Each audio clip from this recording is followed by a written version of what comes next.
How can probability help you compare events?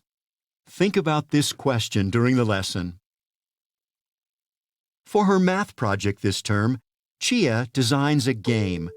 Contestants win a prize if the spinner lands on the red section. What is the probability that a contestant will win the game?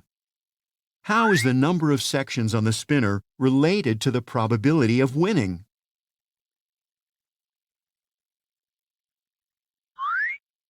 Step 1.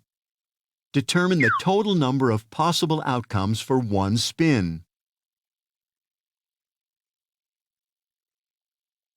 There are 10 sections that are all the same size. The spinner could land on any of the 10 sections, so there are 10 equally likely outcomes.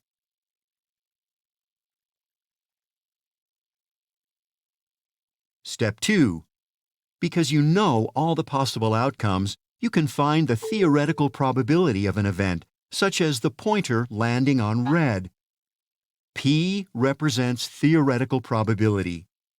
The theoretical probability of an event is equal to the number of favorable outcomes for the event divided by the total number of possible outcomes. The event is landing on red. The theoretical probability of landing on red is equal to the number of red sections on the spinner divided by the total number of sections on the spinner. What is the theoretical probability of landing on red? Select your answer. There is one red section on the spinner. The spinner has 10 sections in total. The theoretical probability that a contestant will win this game is 1/10, or 10%.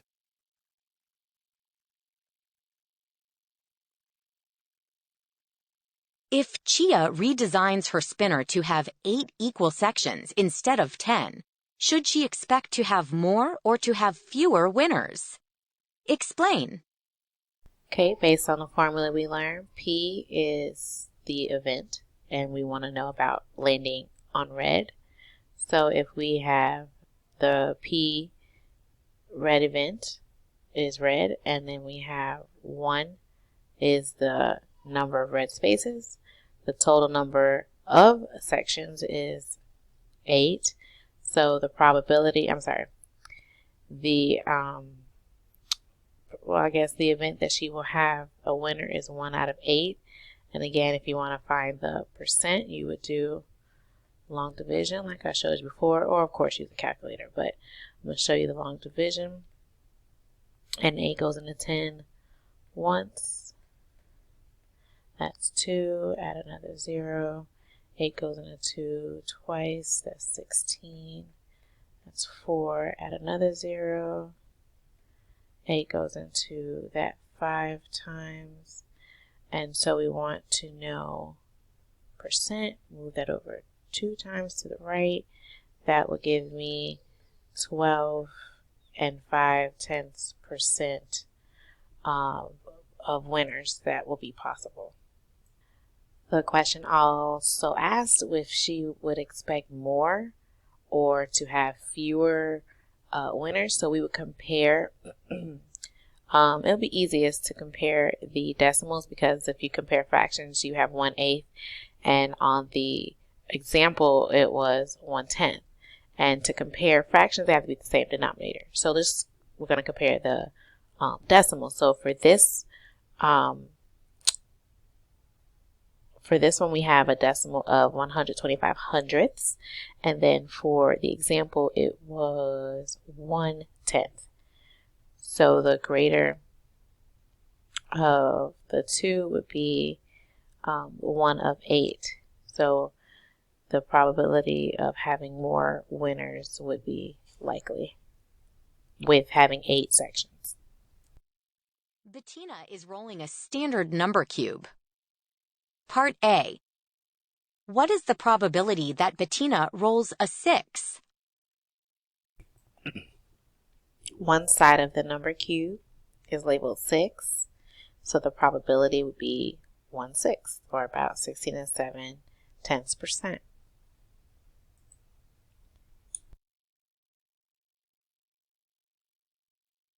What is the probability that Bettina rolls an odd number? There are 3 odd numbers on the cube, 1, 3, and 5. So the event that she rolls an odd number would be 3 out of the 6 total, half or 50%.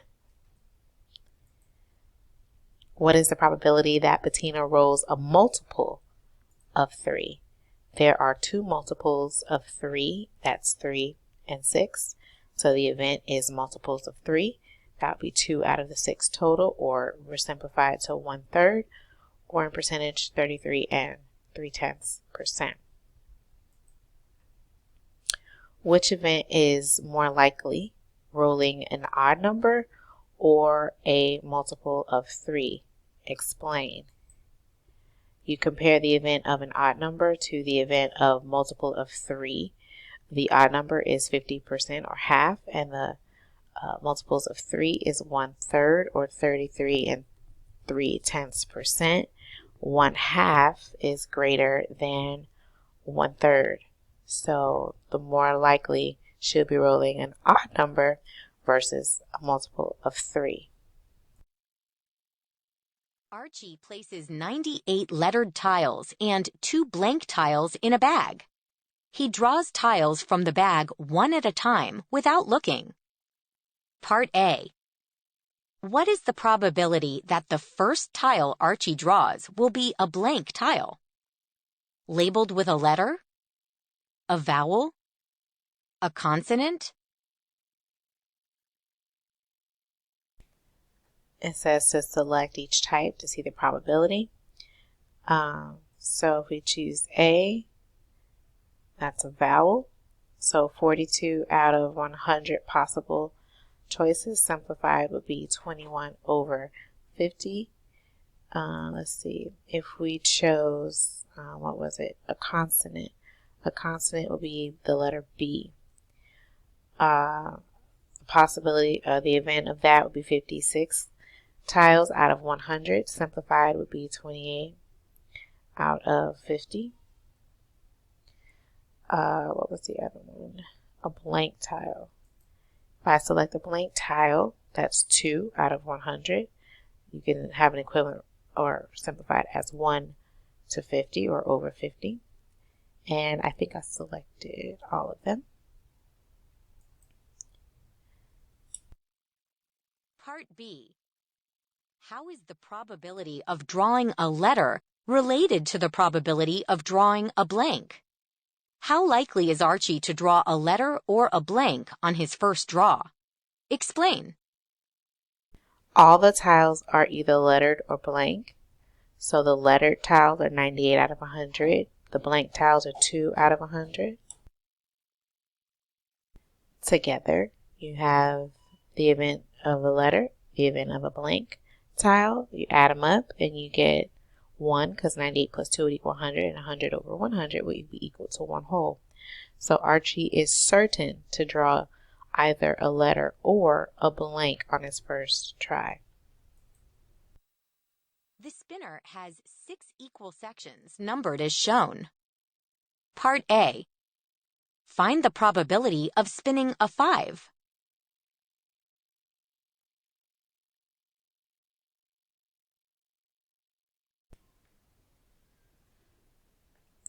There is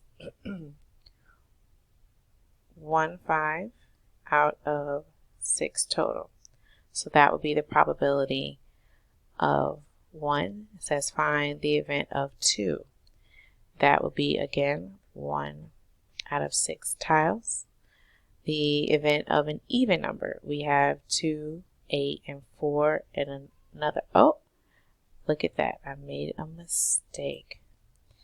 For 2, there is actually 2 number 2s. So that, instead of being 1 out of 6, would actually be 2 out of 6. And we could simplify that to be 1/3 of a probability. Now we go back to C, and it says an even number. We have 2, 8, 4, 2, and 6 as even numbers. So that's 5 out of 6. So that would be 5, 6. And then we have, for D, multiple of 4. So multiples of 4 would be 8 and 4. And so that's 2 out of 6 total, which can also be, again, simplified to 1/3. And the event of an even number plus an event of a 5. So we look at A, that was 1/6. I'm just going to write it over here. We have 1/6, that was the event of a 5. And then we have an even number, which was 5 out of 6. If we add that together, we get 6 out of 6, which is equal to 1 whole. And then lastly, we have F, which is more likely, spinning a multiple of 4 or spinning a multiple, of 2. So finding, spinning a multiple of 4 we did here, which is 2 out of the 6. And then spinning a multiple of 2 would actually be, let's see, we have 2 as a multiple of 2, 4, 8, the other 2, and the other 6. So that's actually 5 opportunities out of 6. So which would be more likely? That would be a multiple of 2, because there are more multiples of 2 than there are multiples of 4. Marisol designed a spinner for a game.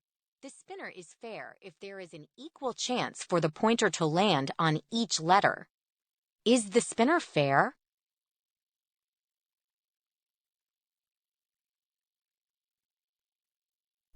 The probability of the event landing on A is 2 out of 6. There's A here, A there, which is equivalent to 1 out of 3. Then we look at E. The probability of landing on E is 1 out of 6. The probability of landing on B is 1 out of 6. Probability of C and D are both 1 out of 6. Is the spinner shown a fair spinner?